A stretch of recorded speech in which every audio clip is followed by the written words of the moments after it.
In the lush greenery of a tropical island, a frog named Rascal lived by a sparkling stream.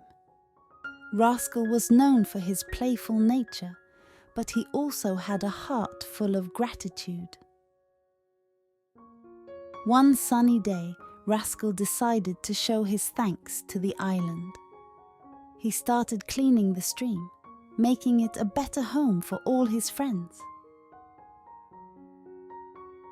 As he worked, other animals joined him, inspired by his gratitude. Together, they cleared the stream and the surrounding area, making it more beautiful than ever. In the end, the island was a cleaner, happier place, all thanks to Rascal. His gratitude had brought everyone together, creating a little paradise.